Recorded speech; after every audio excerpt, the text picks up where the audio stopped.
North Korea's bold move came on the eve of the Lunar New Year, the most important holiday in Beijing. It adds a layer of insult toward North Korea's longest-standing ally. There is reaction from officials in Beijing. They now say they regret North Korea's decision to use ballistic missile technology in its launch, a clear violation of UN sanctions.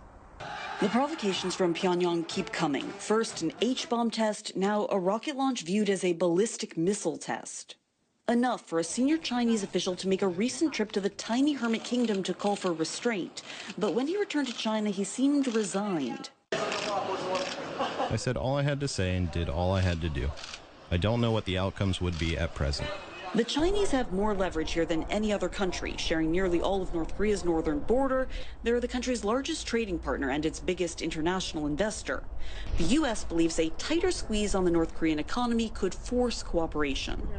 With all due respect, more significant and impactful sanctions were put in place against Iran, which did not have a nuclear weapon, than against North Korea, which does. For its part, China has backed recent UN sanctions against the country, targeting military weapons, luxury goods, and technology. But normal trade with China continues largely unaffected. With the risk of the economic collapse of a neighboring country in the balance, China cautions against taking sanctions too far. Sanctions are not an end in themselves. The critical thing is to achieve a resolution of the issue. China will act in a responsible manner. In the meantime, we must point out that the new resolution should not provoke tensions that destabilize the Korean peninsula, rather push towards the goal, which is negotiation. There are mounting signs of a cooling relationship between North Korea and historically its biggest supporter.